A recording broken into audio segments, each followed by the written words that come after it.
Isn't it amazing how we went from freaking suck for Sam to now Sam sucks?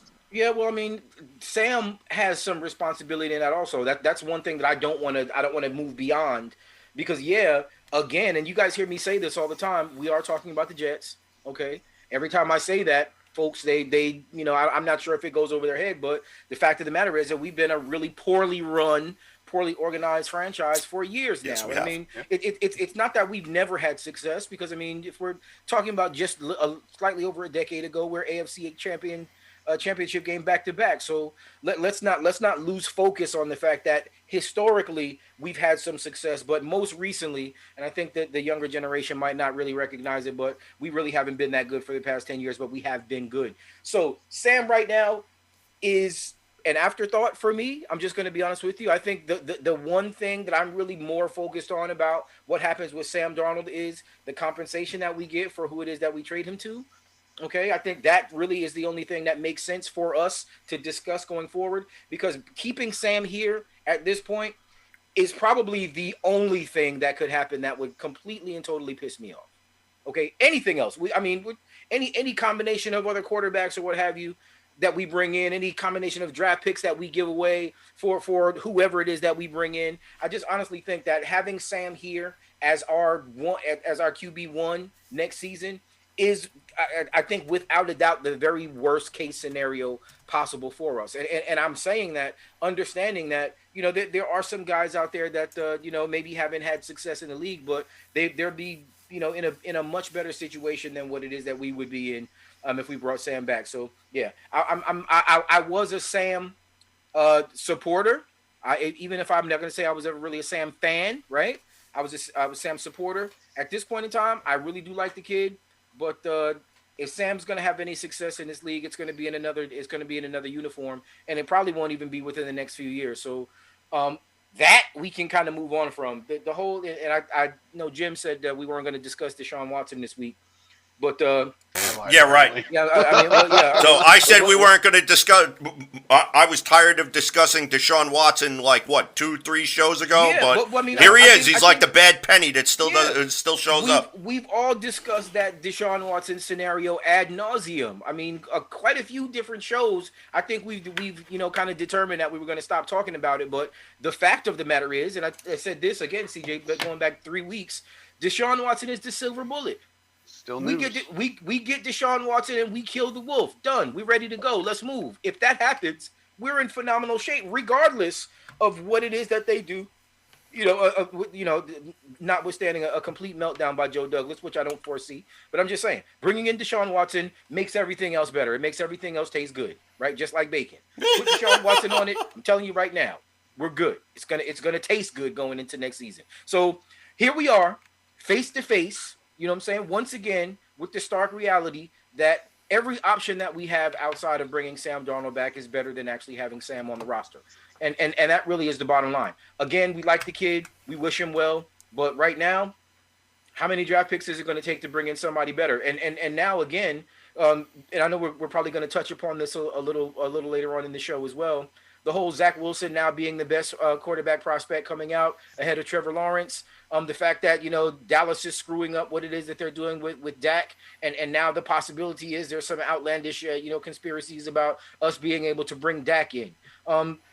This is silly season. We discussed this last week. This is beyond silly season right now because all of this really is just founded in the fact that nobody knows what the hell is going on, and it's fun to speculate, but also let's not lose focus. Just that's just period. Errol, I really appreciate you always say that you bring common sense takes. I pride myself specifically on having that same frame of mind when we're discussing this team and discussing moves and players and coaches and all of that. I really do feel like I'm trying to cut down the BS. So here we are again. Sam Darnold coming back next season? No. All right, Jimmy, floor is yours. Go for it. So I I think, and I've always been a proponent of small schools are really facing an uphill battle when you're talking about transitioning a quarterback to the next level. I totally agree the competition is far less, but that doesn't mean the competition's not there. I mean, if we look, 2018, his freshman year, Zach Wilson beat Arizona, almost beat Cal. He beat Wisconsin. Got clapped up pretty hard by the Huskies, but Yeah. he's played these types of schools. 2019, he beat Tennessee, he beat USC. USF, he almost beat USF. USF is a tough school. That's a good program. Yeah, really solid competition. So I mean, like the games are there. Like this was my argument. I'm a Boise State Broncos fan, so this was my argument for Kellen Moore. He was very undersized, which is why he didn't transition very well. But he was one of the smartest players I've ever seen step onto a football field, which is why he made the offensive coordinator so quickly in the NFL. But I mean, we can't forget that Steve Young came from BYU. We can't forget that, Josh Allen is on fire coming from Wyoming. We can't forget all of the small school quarterbacks that have turned out to be great. I'm not saying it's the rule. Yeah, McNair. I think, no, Montana came from Notre Dame, right? Yeah. But anyway, I digress a little bit here. My point is that teams like Boise State and BYU, we have to fight for those schedules. So while these big SEC schools are taking their build-up games in the non-conference schedule to prepare them for their tough conference schedule, Boise State, BYU, Hawaii, these types of schools are trying to get Ohio State, trying to get Florida, trying to get Alabama, trying to get, Clemson. And we do everything we can to kind of put ourselves in those positions to face that kind of competition. So I think, and again, I'm not saying there's a rule that small schools quarterbacks are going to be great, but there are plenty of examples. I also think that in regards to Darnold, I did a video on my new YouTube channel the other day, and I broke down some Sam Darnold game tape while he was at USC, where he had good coaching and he had the weapons and he had everything. And at USC, the Pac-12 was a weak conference during his time there. And he's throwing flat-footed. He's putting his weight on his front foot instead of driving into his throw. He's staring down routes. And he was doing this at USC. That's why you have 27 games, 37 turnovers. Yeah. 38 games in the NFL, 59 turnovers. I'm not saying the Jets did him any favors, but... No, I think that the Jets systematically failed him, if you don't mind me jumping in for a moment. Because regardless of the fact of how much of a bad quarterback you want to say Sam Darnold is, and there are people out there that will say Sam Darnold is a bad quarterback and he'll be lucky if he gets a backup role in the NFL. And that may be true, but you know what? The New York Jets really didn't do him any favors by bringing him into a situation where he literally had no weapons, the worst offensive line in the league, and basically, a quarterback's coach who was 5 years removed from the game as now your offensive coordinator / quarterback's coach. So whereas I feel like that if they would have retained John Morton the year before, I think that he would have probably been much better, suited.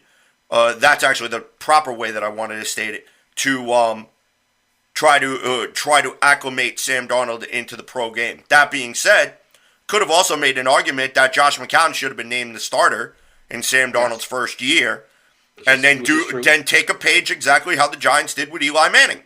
You had Kurt Warner start for 8 games. After 8 games, you turn the keys over to the kid, and that's it. 2 Super Bowls later, everybody's talking about Eli Manning.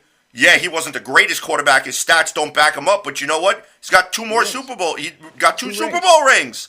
2 rings. So Look, what I don't understand is that why that simple blueprint could not be followed within the New York Jets organization. Are we that stupid? Yeah. That other teams are doing this and we can't do it because we have to systematically reinvent the wheel almost every single time.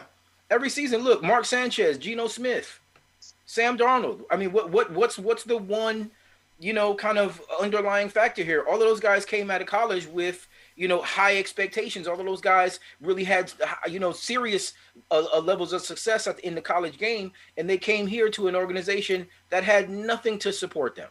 at all. Nothing. So we failed them all. At this point in time, I think that's the reason why we have the feeling that we have going into this season, because it honestly seems like we've addressed that issue, and going into next season, whoever it is that we bring in, they're going to be much more supportive than what it is that we've had. Period. Well, I think the Darnold's first year obviously was Bowles' last year. I think Bowles was fighting for his job, and he needed to make the splash. Got rid of Chan too, man. Yeah, like Bowles had to pull out all the stops and give the Johnsons what they wanted, which was their flashy first round, number 3 pick to get them on the field and make something happen. Yeah. I think that was a mistake. And again, I'm not like proper coaching would have fixed a lot of it. We'd be having a very different conversation if Sam had proper coaching. I'm not taking that away. I'm just saying that it's the same issues that he had when he had good coaching. It's like he hasn't progressed. And like CJ says, that at the end of the day, you're still the one out there throwing the ball. You're still the one out there having to make those decisions. And you're at the top level in the world. You have to be able to pull that trigger, and you have to be able to make those plays. Period. Mm-hmm. It doesn't matter if you got Farmer Fran or in your headset or Mr. Magoo or whoever. All right, you could have Yogi Bear in your headset. You need to be able as a third-year player to figure it out. And the problem is that the kid hasn't figured it out on a consistent enough basis that you can look at him and look at that fifth-year option and say, yeah, okay, I think we can make this work. No, right. You can't. CJ, and this is, and I understand what you guys are saying. You're watching a kid, and I understand he's regressed. How do you expect him to get better when you don't have the right coaching around him? Todd Bowles is the defensive coordinator. You bring in Bates. He's never been an offensive coordinator in his life. He was a quarterback coach. Then you bring in Adam Gase, who screwed him up even more. And then, yes, you don't put the players around him to succeed. The offensive line was better this year. Was it that much better? The answer is no. Nope. Mekhi Beckham is a star. We could see that. McGovern can't stay healthy. Font wasn't healthy all season long. They put him in the wrong position. McGovern should be a guard. Font should be a guard, and they should be looking for a right tackle. That's what they should be doing, or finding another center like Lindsley or somebody like that. Mm-hmm. That's what they should be doing. And I'm sorry, I still think Sam Darnold could be a franchise quarterback. And giving him the fifth-year option, $25 million, the Jets have money. And I think that the kid deserves an opportunity. He's 23, going to be 24 as the season begins. And I still think that if you put the right people around him and put him in the right system, systems change quarterbacks. Ask Ryan Tannehill. That's one. Or, oh, by the way, you can ask any quarterback that has gone on to different teams. Jimmy Garoppolo, he went to the Kyle Shanahan offense. He looked great the first couple of games. He tore his ACL, and he's not the same quarterback.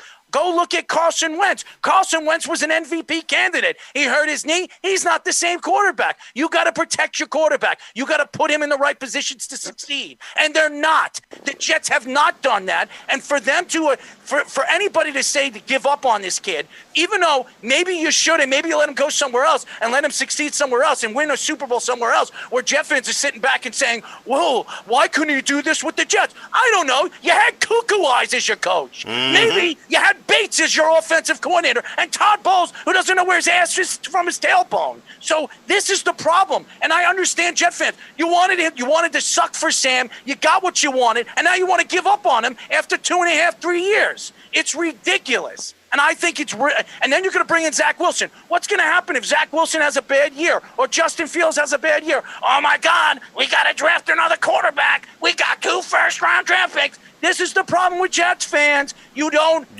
stick with the guy. Let the guy prove that he can play in this league. And I'm telling you right now, he'll go to San Francisco. He'll go wherever, and he will succeed. I guarantee it. He will succeed. And Jet fans are going to come back to this program a year and a half, 2 years from now and said, oh, my God, look how good Sam Darnold is. Here's the reason why. Good coaching and players around him makes a quarterback succeed. Yep.